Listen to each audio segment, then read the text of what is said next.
Historia de los patriarcas y profetas.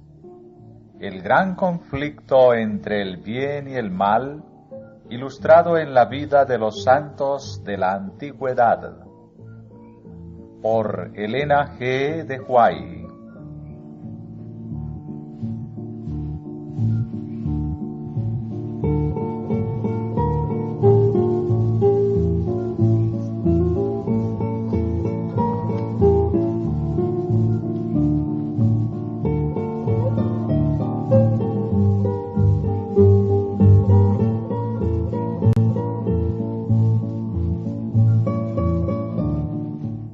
Capítulo 1.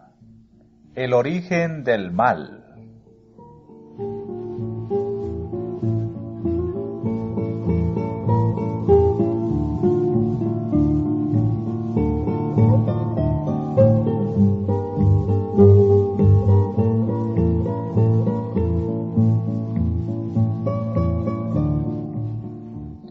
Dios es amor.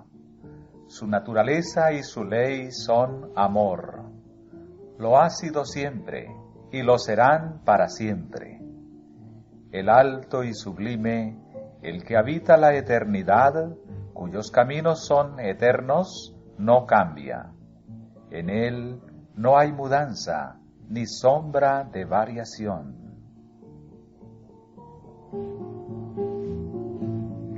Cada manifestación del poder creador es una expresión del amor infinito. La soberanía de Dios encierra plenitud de bendiciones para todos los seres creados. El salmista dice: tuyo el brazo con valentía, fuerte es tu mano, ensalzada tu diestra. Justicia y juicio son el asiento de tu trono. Misericordia y verdad van delante de tu rostro. Bienaventurado el pueblo que sabe aclamarte. Andarán, oh Jehová, a la luz de tu rostro. En tu nombre se alegrarán todo el día, y en tu justicia serán ensalzados. Porque tú eres la gloria de su fortaleza. Porque Jehová es nuestro escudo, y nuestro Rey es el Santo de Israel.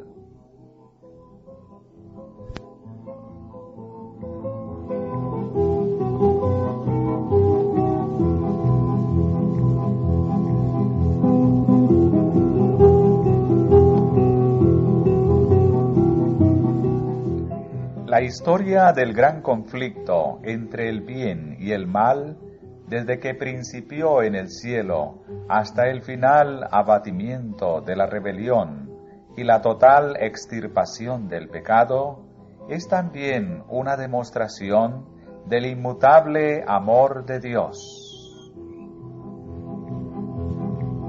El soberano del universo no estaba solo en su obra benéfica. Tuvo un compañero, un colaborador que podía apreciar sus designios y que podía compartir su regocijo al brindar felicidad a los seres creados. En el principio era el Verbo, y el Verbo era con Dios, y el Verbo era Dios. Este era en el principio con Dios. Cristo, el Verbo, el unigénito de Dios, era uno solo con el Padre, uno solo en naturaleza, en carácter y en propósitos. Era el único ser que podía penetrar en todos los designios y fines de Dios. Y llamaráse su nombre admirable, consejero, Dios fuerte, Padre eterno, Príncipe de paz. Y sus salidas son desde el principio, desde los días del siglo.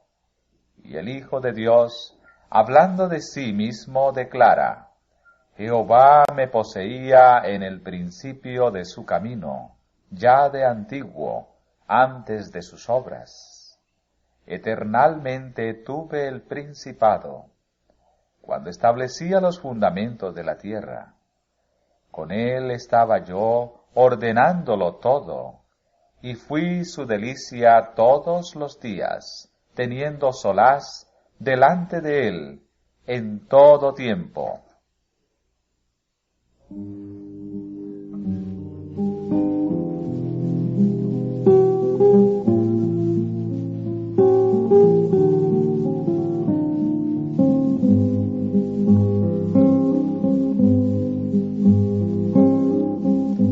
El Padre obró por medio de su Hijo en la creación de todos los seres celestiales, porque por él fueron criadas todas las cosas, sean tronos, sean dominios, sean principados, sean potestades.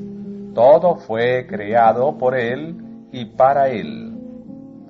Los ángeles son los ministros de Dios, que, irradiando la luz que constantemente dimana de la presencia de él y valiéndose de sus rápidas alas, se apresuran a ejecutar la voluntad de Dios. Pero el Hijo, el ungido de Dios, la misma imagen de su substancia, el resplandor de su gloria y sostenedor de todas las cosas, con la palabra de su potencia, tiene la supremacía sobre todos ellos. Un trono de gloria, excelso desde el principio, era el lugar de su santuario, una vara de equidad, el cetro de su reino. Alabanza y magnificencia delante de él, fortaleza y gloria en su santuario. Misericordia y verdad van delante de tu rostro.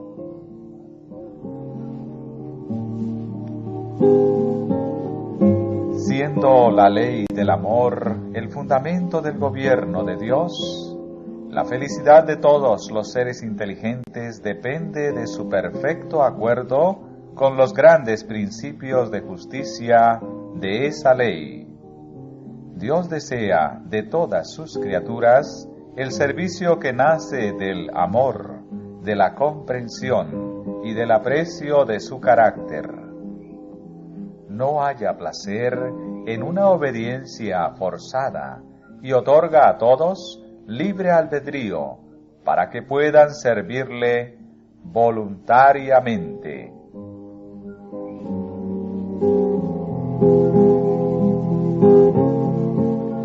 Mientras todos los seres creados reconocieron la lealtad del amor, hubo perfecta armonía en el universo de Dios.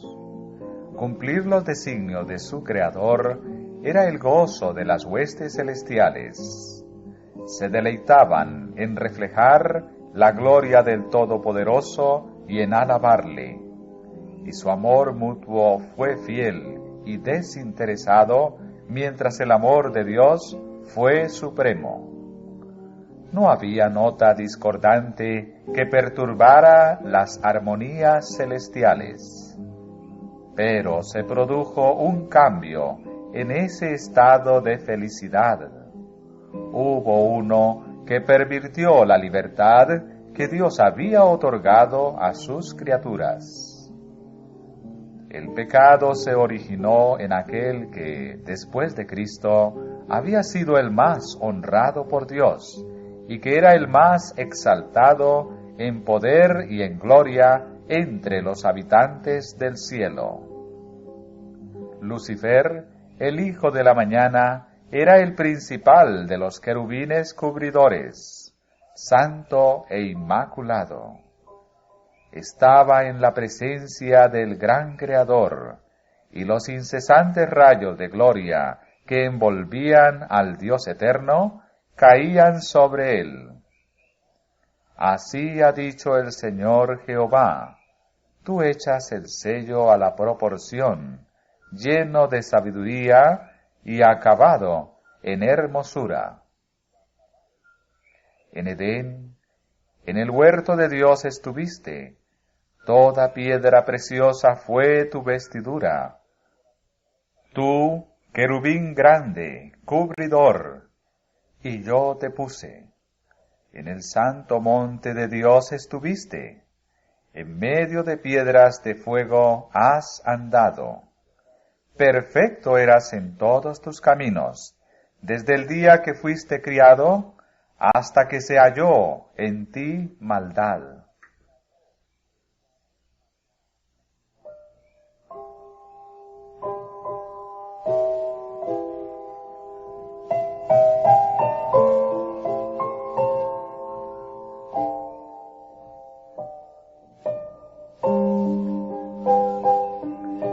Poco a poco Lucifer llegó a albergar el deseo de ensalzarse. Las Escrituras dicen: enaltecióse tu corazón a causa de tu hermosura, corrompiste tu sabiduría a causa de tu resplandor. Tú que decías en tu corazón: junto a las estrellas de Dios ensalzaré mi solio, y seré semejante al Altísimo. Aunque toda su gloria procedía de Dios, este poderoso ángel llegó a considerarla como perteneciente a sí mismo. Descontento con el puesto que ocupaba, a pesar de ser el ángel que recibía más honores entre las huestes celestiales, se aventuró a codiciar el homenaje que sólo debe darse al Creador. En vez de procurar el ensalzamiento de Dios como supremo en el afecto y la lealtad de todos los seres creados, trató de obtener para sí mismo el servicio y la lealtad de ellos. Y codiciando la gloria con que el Padre Infinito había investido a su Hijo, este príncipe de los ángeles aspiraba al poder que sólo pertenecía a Cristo.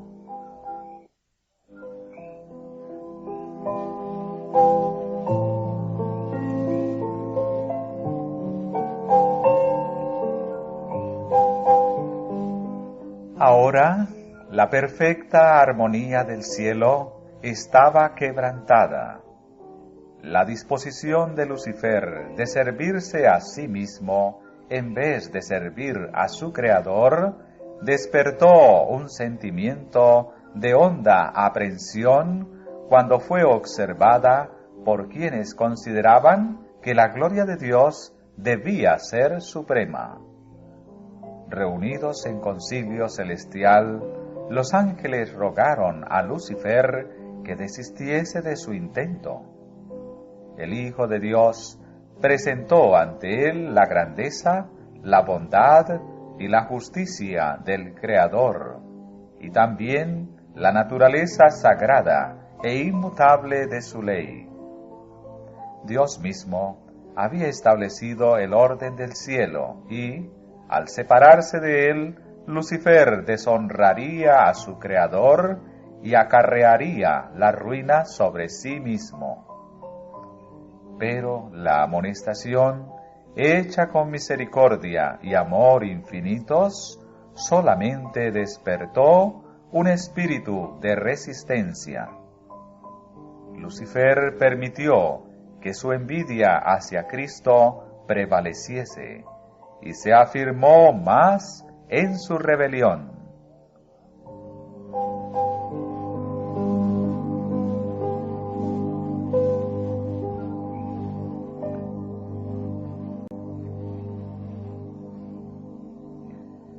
El propósito de este príncipe de los ángeles llegó a ser disputar la supremacía del Hijo de Dios y así poner en tela de juicio la sabiduría y el amor del Creador.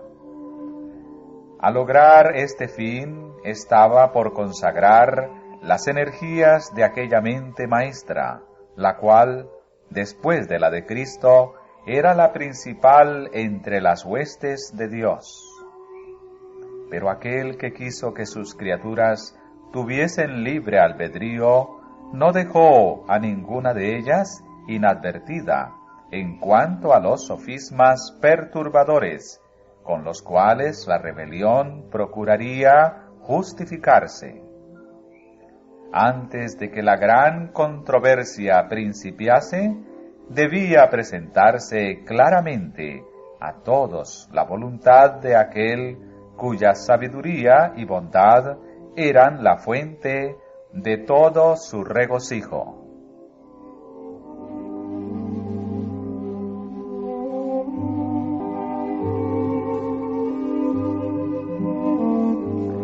El Rey del universo convocó a las huestes celestiales a comparecer ante él, a fin de que en su presencia él pudiese manifestar cuál era el verdadero lugar que ocupaba su Hijo y manifestar cuál era la relación que él tenía para con todos los seres creados.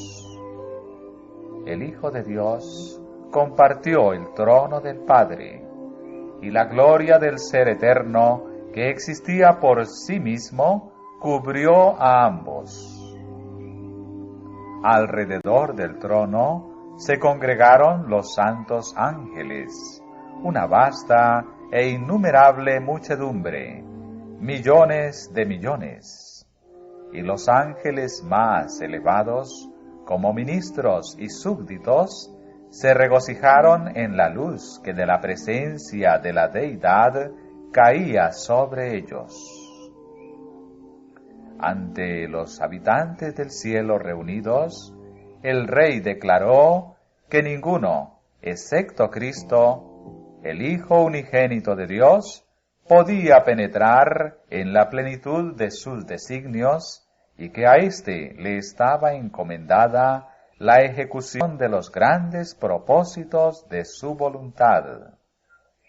El Hijo de Dios había ejecutado la voluntad del Padre en la creación de todas las huestes del cielo, y a él, así como a Dios, debían ellas tributar homenaje y lealtad. Cristo había de ejercer aún el poder divino en la creación de la tierra y sus habitantes. Pero en todo esto no buscaría poder o ensalzamiento para sí mismo en contra del plan de Dios, sino que exaltaría la gloria del Padre y ejecutaría sus fines de beneficencia y amor.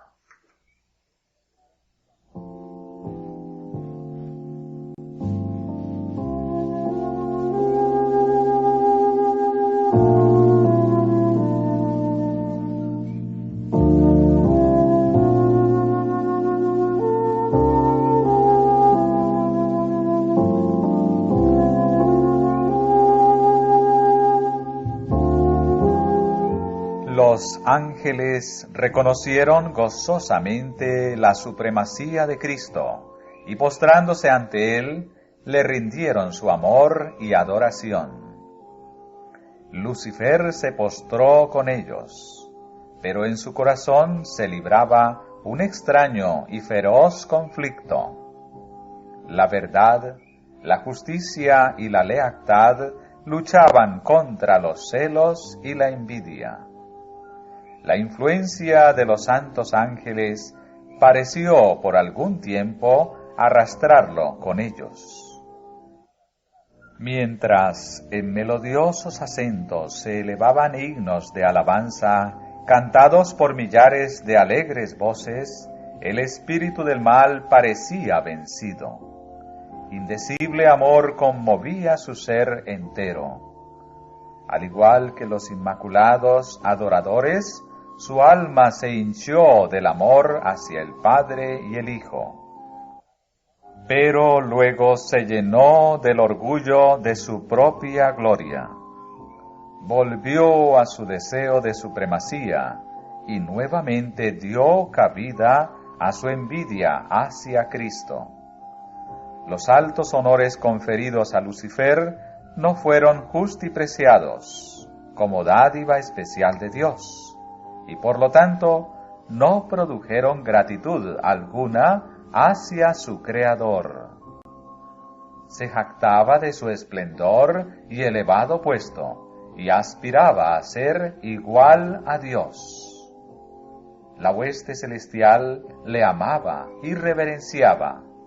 Los ángeles se deleitaban en cumplir sus órdenes, y estaba dotado de más sabiduría y gloria que todos ellos.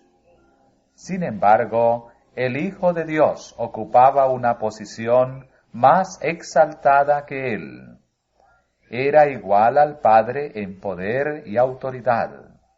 Él compartía los designios del Padre, mientras que Lucifer no participaba en los concilios de Dios. ¿Por qué, se preguntaba el poderoso ángel, debe Cristo tener la supremacía? ¿Por qué se le honra más que a mí?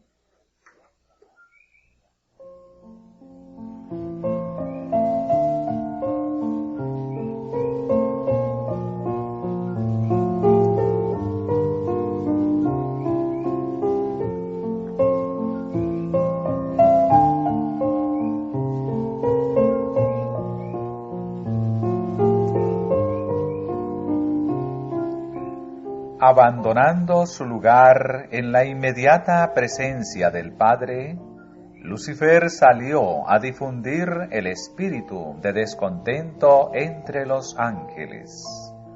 Trabajó con misteriosa reserva y por algún tiempo ocultó sus verdaderos propósitos bajo una aparente reverencia hacia Dios. Principió por insinuar dudas acerca de las leyes que gobernaban a los seres celestiales, sugiriendo que aunque las leyes fuesen necesarias para los habitantes de los mundos, los ángeles, siendo más elevados, no necesitaban semejantes restricciones, porque su propia sabiduría bastaba para guiarlos. Ellos no eran seres que pudieran acarrear deshonra a Dios. Todos sus pensamientos eran santos, y errar era tan imposible para ellos como para el mismo Dios. La exaltación del Hijo de Dios como igual al Padre fue presentada como una injusticia cometida contra Lucifer, quien, según se alegaba, tenía también derecho a recibir reverencia y honra. Si este príncipe de los ángeles pudiese alcanzar su verdadera y elevada posición, ello redundaría en grandes beneficios para toda la hueste celestial, pues era su objeto asegurar la libertad de todos. Pero ahora, aún la libertad que habían gozado hasta ese entonces concluía, pues se les había nombrado un gobernante absoluto, y todos ellos tenían que prestar obediencia a su autoridad. Tales fueron los sutiles engaños que por medio de las astucias de Lucifer cundían rápidamente por los atrios celestiales.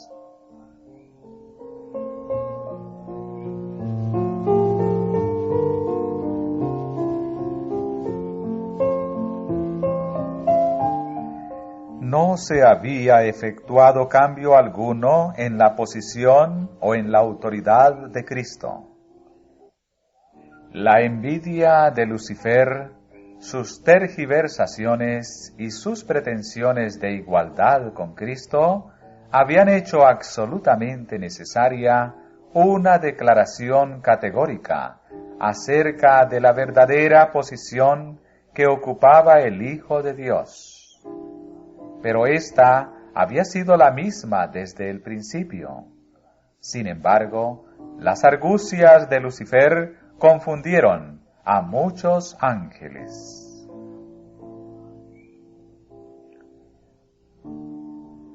Valiéndose de la amorosa y leal confianza depositada en él por los seres celestiales que estaban bajo sus órdenes, había inculcado tan insidiosamente en sus mentes su propia desconfianza y descontento, que su influencia no se discernía. Lucifer había presentado con falsía los designios de Dios, interpretándolos torcida y erróneamente, a fin de producir disensión y descontento. Astutamente inducía a sus oyentes a que expresaran sus sentimientos. Luego, cuando así convenía a sus intereses, repetía esas declaraciones en prueba de que los ángeles no estaban del todo en armonía con el gobierno de Dios.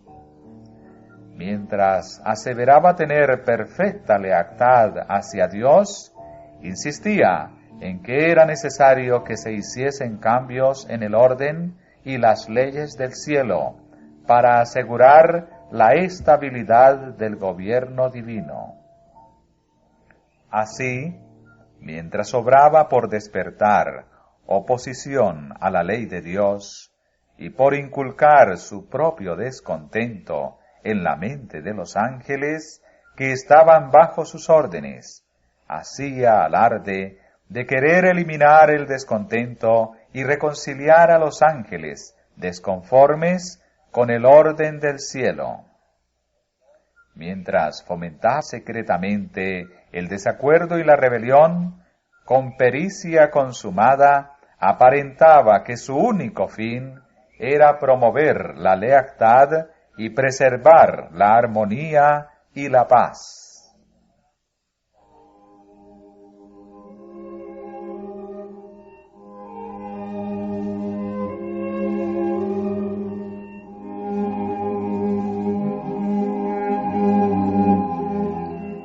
El espíritu de descontento, así encendido, hacía su funesta obra.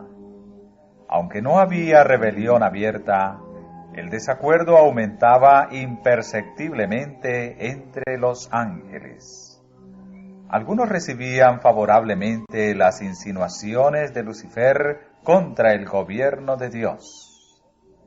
Aunque previamente habían estado en perfecta armonía con el orden que Dios había establecido, estaban ahora descontentos y se sentían desdichados, porque no podían penetrar los inescrutables designios de Dios. Les desagradaba la idea de exaltar a Cristo. Estaban listos para respaldar la demanda de Lucifer de que él tuviese igual autoridad que el Hijo de Dios. Pero los ángeles que permanecieron leales y fieles apoyaron la sabiduría y la justicia del decreto divino, y así trataron de reconciliar al descontento Lucifer con la voluntad de Dios. Cristo era el Hijo de Dios. Había sido uno con el Padre antes que los ángeles fuesen creados. Siempre estuvo a la diestra del Padre. Su supremacía, tan llena de bendiciones para todos aquellos que estaban bajo su benigno dominio, no había sido hasta entonces disputada. La armonía que reinaba en el cielo nunca había sido interrumpida. ¿Por qué debía haber ahora discordia? Los ángeles leales podían ver sólo terribles consecuencias como resultado de esta disensión, y con férvidas súplicas aconsejaron a los descontentos que renunciasen a su propósito y se mostrasen leales a Dios mediante la fidelidad a su gobierno.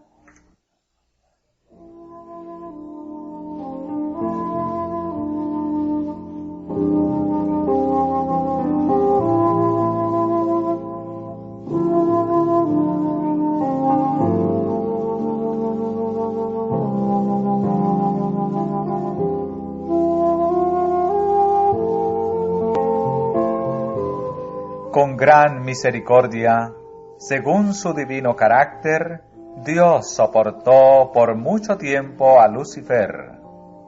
El espíritu de descontento y desafecto no se había conocido antes en el cielo, era un elemento nuevo, extraño, misterioso e inexplicable.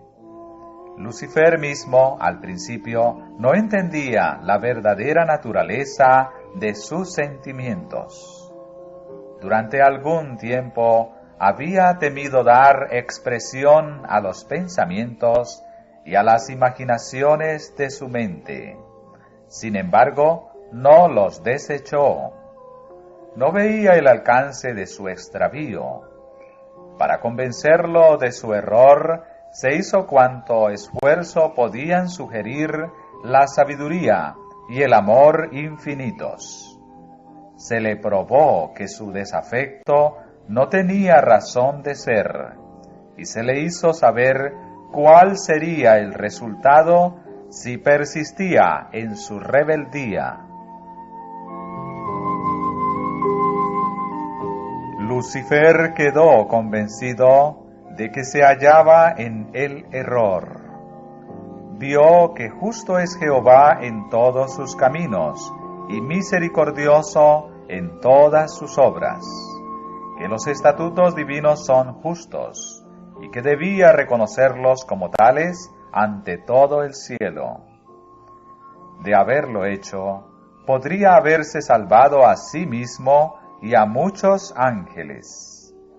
Aún no había desechado completamente la lealtad a Dios.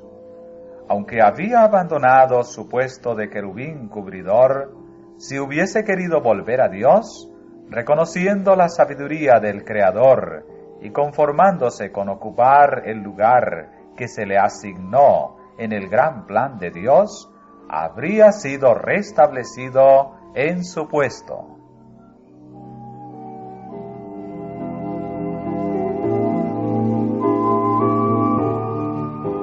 Había llegado el momento de hacer una decisión final.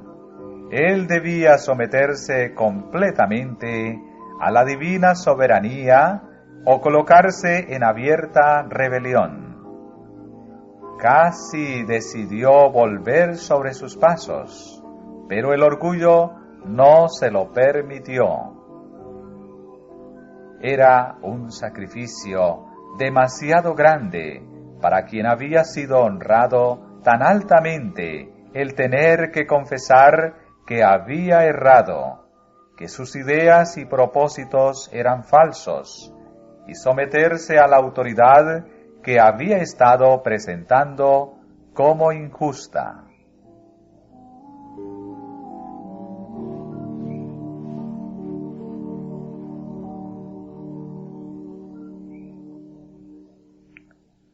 Un creador compasivo, anhelante de manifestar piedad hacia Lucifer y sus seguidores, procuró hacerlos retroceder del abismo de la ruina al cual estaban a punto de lanzarse. Pero su misericordia fue mal interpretada. Lucifer señaló la longanimidad de Dios como una prueba evidente de su propia superioridad sobre él, como una indicación de que el Rey del universo aún accedería a sus exigencias. Si los ángeles se mantenían firmes de su parte, dijo, aún podrían conseguir todo lo que deseaban. Defendió persistentemente su conducta y se dedicó de lleno al gran conflicto contra su Creador. Así fue como Lucifer, el portaluz, el que compartía la gloria de Dios, el ministro de su trono, mediante la transgresión, se convirtió en Satanás, el adversario de Dios y de los seres santos, y el destructor de aquellos que el Señor había encomendado a su dirección y cuidado.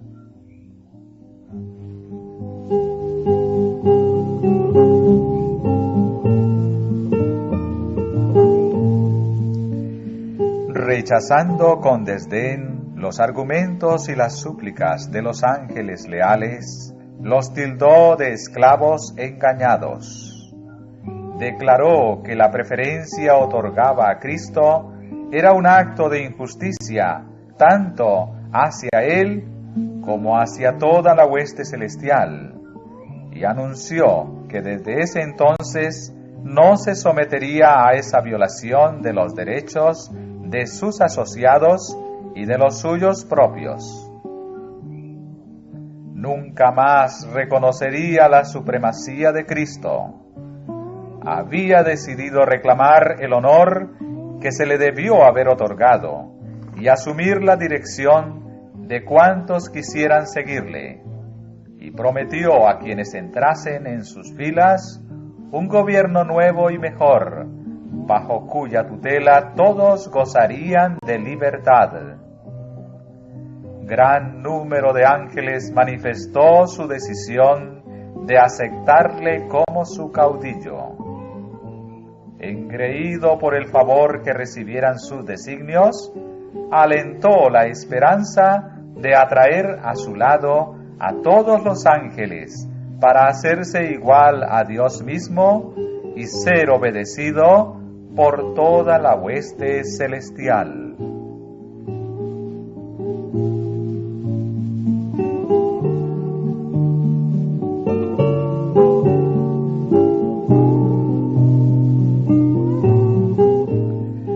Los ángeles leales volvieron a instar a Satanás y a sus simpatizantes a someterse a Dios.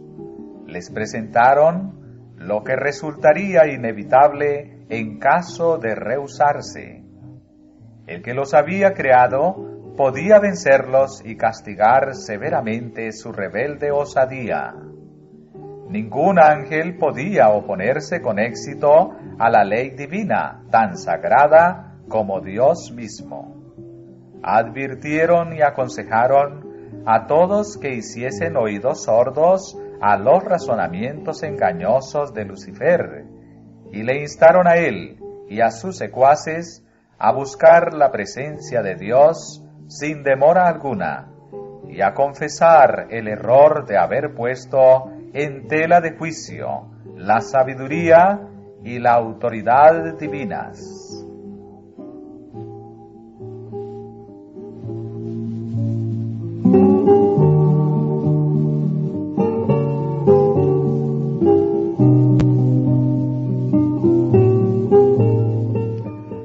Muchos estaban dispuestos a prestar atención a este consejo, a arrepentirse de su desafecto y a pedir que se les admitiese en el favor del Padre y del Hijo. Pero Lucifer tenía otro engaño listo.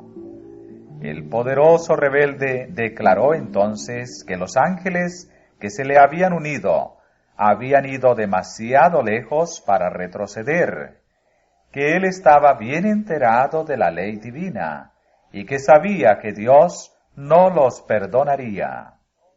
Declaró que todos aquellos que se sometieran a la autoridad del cielo serían despojados de su honra y degradados.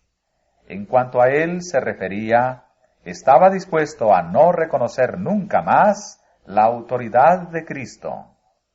Manifestó que la única salida que les quedaba a él y a sus seguidores era declarar su libertad y obtener por medio de la fuerza los derechos que no se les quiso otorgar de buen grado.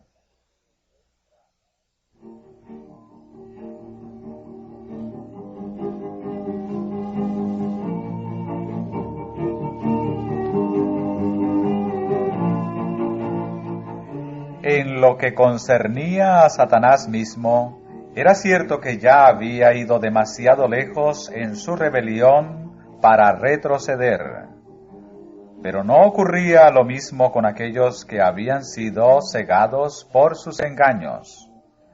Para ellos el consejo y las súplicas de los ángeles leales abrían una puerta de esperanza, y si hubiesen atendido la advertencia, podrían haber escapado del lazo de Satanás. Pero permitieron que el orgullo, el amor a su jefe y el deseo de libertad ilimitada los dominasen por completo, y los ruegos del amor y la misericordia divinos fueron finalmente rechazados.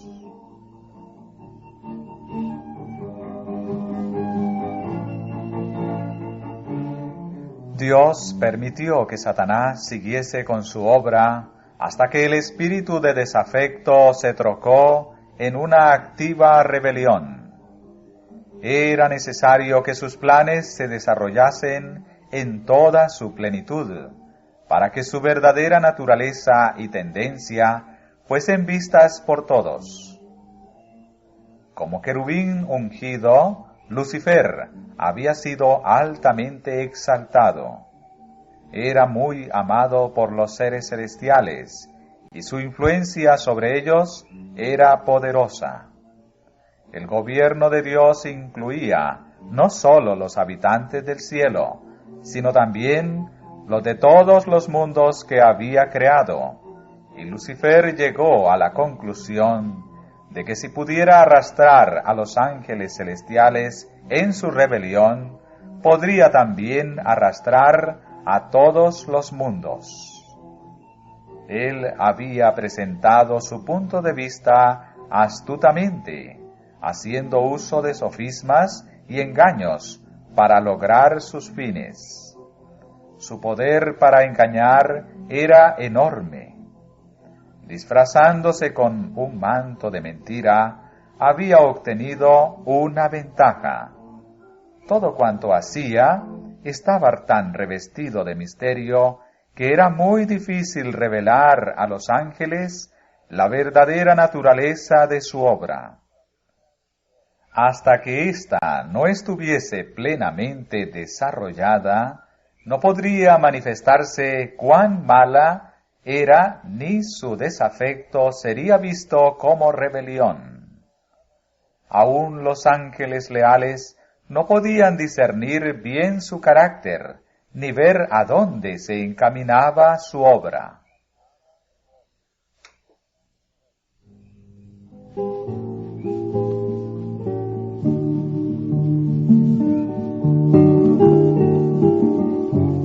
Al principio Lucifer había encauzado sus tentaciones de tal manera que él mismo no se comprometía. A los ángeles, a quienes no pudo atraer completamente a su lado, los acusó de ser indiferentes a los intereses de los seres celestiales. Acusó a los ángeles leales de estar haciendo precisamente la misma labor que él hacía. Su política era confundirlos con argumentos sutiles acerca de los designios de Dios. Cubría de misterio todo lo sencillo, y por medio de astuta perversión ponía en duda las declaraciones más claras de Jehová. Y su elevada posición, tan íntimamente relacionada con el gobierno divino, daba mayor fuerza a sus pretensiones.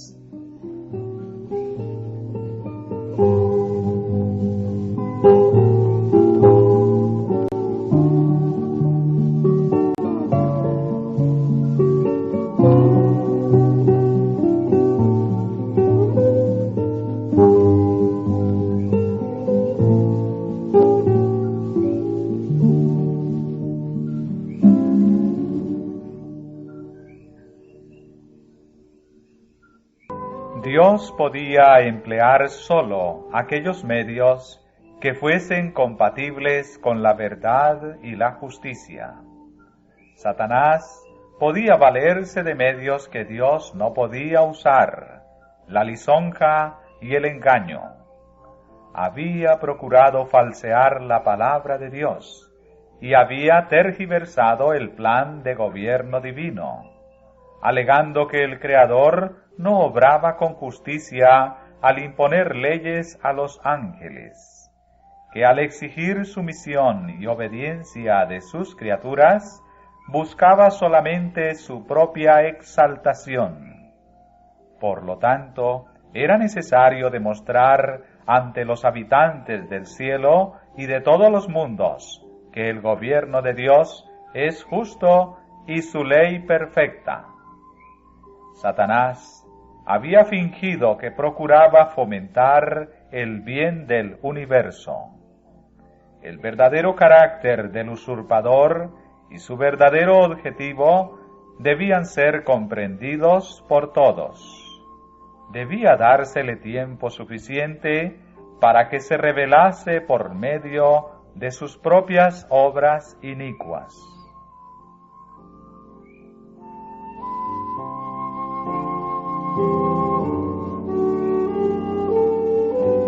La discordia que su propio proceder había causado en el cielo, Satanás la atribuía al gobierno de Dios.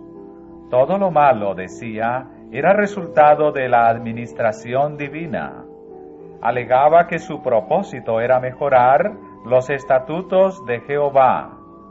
Por consiguiente, Dios le permitió demostrar la naturaleza de sus pretensiones para que se viese el resultado de los cambios que él proponía hacer en la ley divina.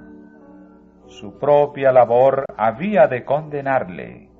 Satanás había dicho desde el principio que no estaba en rebeldía. El universo entero había de ver al engañador desenmascarado.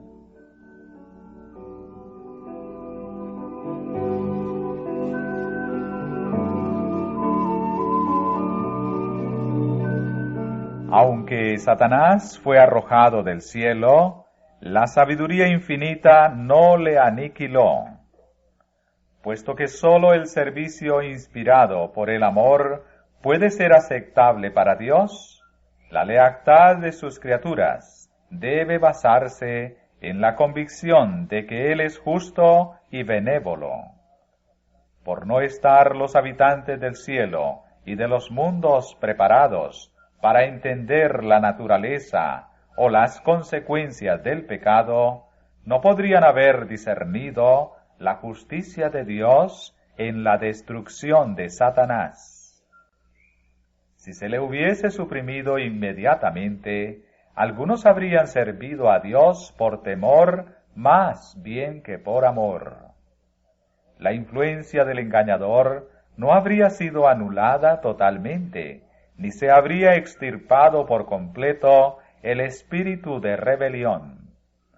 Para el bien del universo entero, a través de los siglos sin fin, era necesario que Satanás desarrollase más ampliamente sus principios, para que todos los seres creados pudiesen reconocer la naturaleza de sus acusaciones contra el gobierno divino, y para que la justicia y la misericordia de Dios y la inmutabilidad de su ley quedasen establecidas para siempre.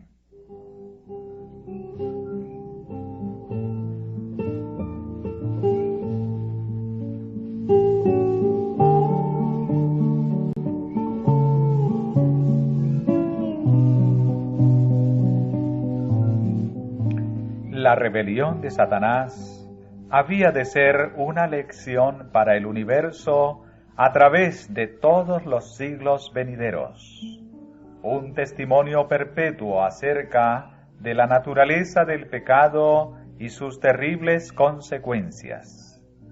Los resultados del gobierno de Satanás y sus efectos sobre los ángeles y los hombres iban a demostrar qué resultado se obtiene inevitablemente al desechar la autoridad divina. Iban a atestiguar que la existencia del gobierno de Dios entraña el bienestar de todos los seres que Él creó. De esta manera, la historia de este terrible experimento de la rebelión iba a ser una perpetua salvaguardia para todos los seres santos, para evitar que sean engañados acerca de la naturaleza de la transgresión, para salvarlos de cometer pecado y sufrir sus consecuencias.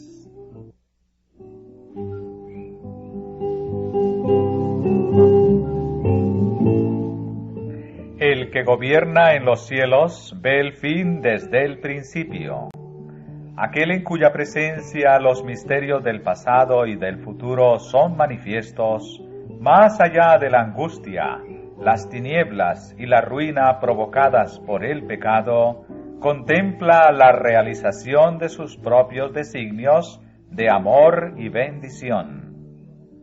Aunque haya nube y oscuridad alrededor de él, justicia y juicio son el asiento de su trono. Y esto lo entenderán algún día todos los habitantes del universo, tanto los leales como los desleales. Él es la roca, cuya obra es perfecta, porque todos sus caminos son rectitud. Dios de verdad, y ninguna iniquidad en él. Es justo y recto.